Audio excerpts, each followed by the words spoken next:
टीड़ी अरे सीताड़ा अरे अरे पटरी चाय अरे अरे निकल रे नेटवर्क के नहीं रे बाबू आ रहा अरे पटरी चाय जे निकल लो कि नहीं कि ऐसी लफुआ डीरी थी पार्ट तो सताती करे लगे पे बाबू निकलता 11-12 बजे निकलता समझ गए ना अरे 11-12 बजे अरे ठीक हो अरे भाई हम फेल हो गए अरे पदनिसा तू तो फेल हो गई रे अरे भाई चल बाबू मार के बर्बाद कर दे तो भाई नहीं बताइयो भी बाबू तो छिदरी के चक्कर में बर्बाद हो गलियो जाई और पूछे लगी आओ रे आर लो डरो तोरे म्यूजिक भाई पप्पू हमें बनी कंपे लगोनी मगही रिकॉर्डिंग स्टूडियो पावापुरी सौदी देवे तोरा पर तौला बनई चलतौ बहनवा गे सौदी देवे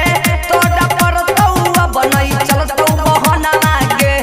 गे सौदी चलतौ नै बहनवा गे टमाटर कफे लहोलियो निसवा हमें तोरे करनवा गे टमाटर कफे लहोलियो निसवा हमें तोरे करनवा गे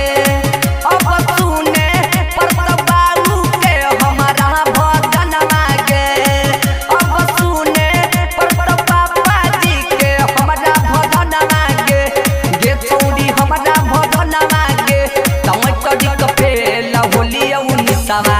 हमें तोरे करनवा गे टमाटर कफे लहोलियो निसवा हमें तोरे करनवा गे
हमें तोरे करनवा गे टमाटर कफे लहोलियो निसवा हमें तोरे करनवा गे मगही रिकॉर्डिंग स्टूडियो पावापुरी टमाटर कफे लहोलियो निसवा हमें तोरे करनवा गे तोरे करनवा गे हे गे बाबू सोचले पढ़तै मोर बेटा आगे बढ़ के यही बनतै पुलिसिया नेता सब तोर चलते लो बाबू सोचले लड़की